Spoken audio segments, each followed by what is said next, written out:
से एनटीपीसी के अधिकारियों को ये सूचना देना चाहूँगा। यार डिप्लोमा के लिए अगर यदि लड़का हायर करता है तो वो एनटीपीसी आप अपना टर्नओवर का जो सीएसआर फंड होता है उससे यहाँ के प्रभावित विस्थापितों को आईटीआई का कोर्स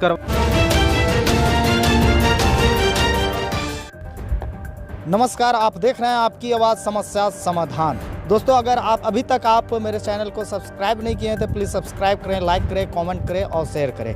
आज हम आपको दिखाने जा रहे हैं, आप मेरे पीछे देख रहे होंगे कि पंचायत सचिवालय राहम टंडवा चतरा, जहां पर दूसरी बैठक यहां पर की गई है, जो बेरोजगारी को लेकर बैठक की गई है और दोनों बार चर्चाएं हुई हैं कि बेरोजगारी को दूर करने के लिए यहां पर किस तरह से आगे बढ़ा जाए। और ये जो जगह है वो सिमरिया विधानसभा क्षेत्र टंडवा प्रखंड के राहम पंचायत में ये जगह है, जहां पर बेरोजगारी को लेकर युवाओं के द्वारा यहां पर 2 बार से बैठक की गई है, जिसमें युवा अब यहाँ पर हम जानने की कोशिश करेंगे कि किस प्रकार से ये अपना संचालन कर रही हैं और क्या कहना चाह रहे हैं। तो आप पहले यहाँ पर बताएं, अपना परिचय दें और ये संगठन का तैयारी जो की है बेरोजगार युवा का, तो किस कदर आगे तक लेके जाना चाहते हैं। जी धन्यवाद। मेरा नाम उपेंद्र कुमार पांडे हुआ,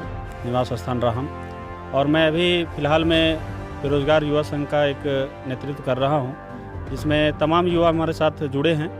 और सबसे पहले बात है कि मैं आपके चैनल के माध्यम से एनटीपीसी के अधिकारियों को ये सूचना देना चाहूँगा कि आपने हमारे क्षेत्र में मेरा जगह ज़मीन लेकर पावर प्लांट स्थापित किया है, और स्थापित करने के बाद क्या है कि यहाँ के जो स्थानीय बेरोजगार युवा हैं वो इधर उधर घूम रहे हैं, यहाँ से बाहर काम करने के लिए जा रहे हैं, और आप बाहर से युवाओं को लाकर आप अपने पावर प्लांट में काम पे लगा रहे हैं। तो मैं उनसे निवेदनपूर्वक कहना चाहूँगा कि आप स्थानीय को, जो सरकार का भी मांग कहा गया, सरकार के द्वारा मुख्यमंत्री अपने द्वारा कहे हैं कि 75% रोजगार स्थानीय को दिया जाएगा, तो मैं उनसे मांग करते हैं एनटीपीसी के अधिकारियों से कि आप स्थानीय को 75% देते हुए हम युवाओं को अपने प्लांट में रोजगार का व्यवस्था कराएं, ताकि यहाँ के स्थानीय युवा बेरोजगार बाहर के लिए अप्लाई ना करें। और अभी तक जो भी यहाँ के युवा बेरोजगार रोजगार में लगे हैं एनटीपीसी में, मैं एनटीपीसी के अधिकारियों को धन्यवाद देता हूं कि आपने अच्छा पहल किया है। उसी तरह आप बाहर से युवा ना लाकर यहाँ के जो स्थानीय युवा हैं उनको रोजगार में लगाएं। उपेंद्र जी, जिस प्रकार से आप बात कर रहे हैं तो उस प्रकार से एनटीपीसी से अगर हम भी कई बार रोजगार के लेकर चर्चाएं किया हूं, तो बात भी किया हूं, तो उनका कहना है कि हम जो रोजगार मुहैया करते हैं, जो आईटी सेक्टर से है, इलेक्ट्रिक वाले हैं, मैं उनको रोजगार दूंगा, और इस क्षेत्र में उस प्रकार के नहीं है। क्या कहना चाहेंगे इसके? देखिए, हमारे क्षेत्र में भी आईटीआई के लड़के हैं, डिप्लोमा किए हुए लड़के हैं, साथ ही साथ मजदूर वर्ग के भी कुछ लड़के हैं। आप हमारा एक ही मांग है कि हमारे लड़के जिस स्तर का काम कर पाते हैं आप उन्हें उस काम को दीजिए। ऐसा नहीं है कि हमारे लड़के मजदूर वर्ग के हैं और मैं आपका इंजीनियर का काम मांग रहा हूं। आप देख रहे हैं कि अभी फ़िलहाल में मेरा ये दूसरा बैठक है, और बैठक में साफ निर्णय ये लिया गया है। अभी तो मैं निवेदन कर रहा हूँ एनटीपीसी के अधिकारियों से। निवेदन के बाद युवा शक्ति में क्या पावर होता है वो दिखेगा उनको, क्योंकि कल सोमवार को हम लोगों ने एक प्रस्ताव आज लिया है इसके बैठक में कि वीडियो साहब और सीओ साहब को एक ज्ञापन दूंगा, और उसके बाद 5-6 दिनों के अंदर 1 दिवसीय धरना भी युवा संघ के द्वारा दिया जाएगा ब्लॉक परिसर में, जिसका असर उनको दिखेगा। और अगर इस बीच में वो कुछ अपना विचार को लेकर के आते हैं तो मैं उनका स्वागत करूंगा, नहीं तो उग्र आंदोलन का भी तैयारी हम लोगों के द्वारा किया जाएगा। देखिए, जिस प्रकार से उपेंद्र जी द्वारा हमें जानकारी प्राप्त हुई है, इनका कहना है कि अगर हमारे क्षेत्र में जो आईटीआई सेक्टर से हैं या फिर इलेक्ट्रिशियन, जो भी उनके पद हैं, जो पढ़ाई है, उनके अनुसार हमारे युवाओं को, स्थानीय विस्थापित युवाओं को रोजगार देने का काम करे।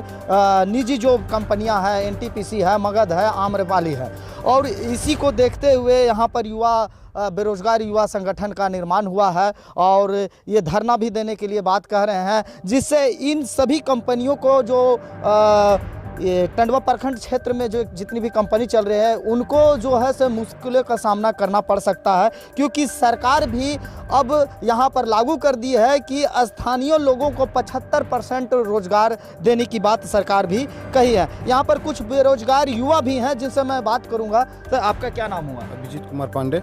अभिजीत जी, आप ये बता सकते हैं आपकी उम्र क्या है? 32। 32 साल हो गए हैं। आप भी बेरोजगार हैं? हाँ, बेरोजगार हैं। तो आप कितने पढ़ाई लिखा किए हैं अपने बारे में बताइए, ग्रेजुएशन। और क्या नौकरी चाहते हैं? ग्रेजुएशन किए हैं। ग्रेजुएशन। हाँ, आप किस तरह के काम करेंगे? किसी भी तरह का काम कर सकते हैं। सुपरवाइजर है, ऑफिस में बहुत तरह का काम है, उसमें कर सकते हैं। माने देखिए, आप इनका बेरोजगारी को आप देख रहे हैं, 32 साल उम्र हो चुके हैं। ये कह रहे हैं कि जो मेरी जो पढ़ाई है उसके अनुसार कोई भी काम देंगे हम वो करने के लिए तैयार हैं। आपका शुभ नाम? मेरा नाम मयंक पांडे हुआ जी। हम ग्रेजुएशन किए हुए प्लस ITI है इलेक्ट्रिशियन से। तो हमारा जिस भी आधार पे हमारा है उस आधार पे हमें जॉब दिया जाए और हम काम करें। देखिए, इस प्रकार के बेरोजगार युवा हैं, तो NTPC से आग्रह करूंगा कि बेरोजगारों को जो देश के भविष्य कहा जाता है उनको रोजगार से जोड़ने का काम करें। और इस प्रकार से बेरोजगार युवकों को रोजगार नहीं मिलता है, इसके कारण ये बाहर जाते हैं और बाहर में उतनी अच्छी व्यवस्था भी नहीं है, इनका शोषण किया जाता है। बाहर में भी काम करने जाते हैं। अगर ये स्थानीय में रहेंगे तो इनका शोषण भी कम होगा और खर्च भी कम होगा, अपने घर को अपने परिवार को अच्छे से चला सकते हैं। आपका नाम शुभ क्या हुआ सर? मोहम्मद नूरुल अंसारी। आप कितने साल के हो गए हैं? मेरा तो अभी 26 ईयर 26 हो रहा है, तो आप अभी बेरोजगार हैं। जी। तो आप आपके क्षेत्र में NTPC है, तो NTPC से आप क्या मांगना चाहते हैं, क्या करना चाहते हैं? NTPC से यही मांग है कि यहाँ पर जो विस्थापित प्रभावित के जो बेरोजगार लोग हैं उसको काम दे, जो जिस एबिलिटी के लायक है उसको काम दे। अब मेरा ये भी कहना है कि अगर यदि NTPC सिर्फ ITI डिप्लोमा के लिए अगर यदि लड़का हायर करता है तो वो NTPC आप अपना टर्नओवर का जो CSR फंड होता है उससे यहाँ के प्रभावित विस्थापितों को ITI का कोर्स करवाए, डिप्लोमा का कोर्स करवाए। जब वो योग्य हो जाए तो योग्य होने के बाद फिर उसको काम दे। 6 मार्च 1999 को जब NTPC यहाँ पे एस्टेब्लिश हुई थी हमारे पूर्व माननीय प्रधानमंत्री अटल बिहारी वाजपेयी जी के द्वारा, उसके बाद से जब यहाँ पे एस्टेब्लिश होना था उसके बाद से ही ITI का प्रोसेस चालू करवा दिया जाता है। अभी हमारे यहाँ के गांव के लड़के, यहाँ के जो विस्थापित लड़के हैं वो योग्य हो जाते हैं। मेरा कहने का मतलब ये है कि जो जिस योग्य हैं उनको काम दे, वो बेरोजगार ऐसे नहीं रहेंगे। बेरोजगार रहेंगे तो ऐसे तो उनके खिलाफ तो एक्शन लेना पड़ेगा। बेरोजगार लड़के जाएंगे कहाँ? आखिर वो तो यहाँ के प्रभावित जो है उसी से तो डिमांड करेंगे, उसी से मांग करेंगे। देखिए, क्या है कि जब बेरोजगारी चरम सीमा पर पड़ती है और बेरोजगारी का आलम जब छाता है तो एक आंदोलन का शक्ल ऑटोमेटिक तब्दील हो जाता है, जिसमें अब ये टंडवा प्रखंड में ये स्थिति देखने को मिल रहा है। तो कंपनियों से आग्रह है कि जिस प्रकार के इस क्षेत्र में बेरोजगार युवा हैं, जिसकी जो क्षमता है उसके अनुसार आप रोजगार मुहैया करवाने का कार्य करें। धन्यवाद।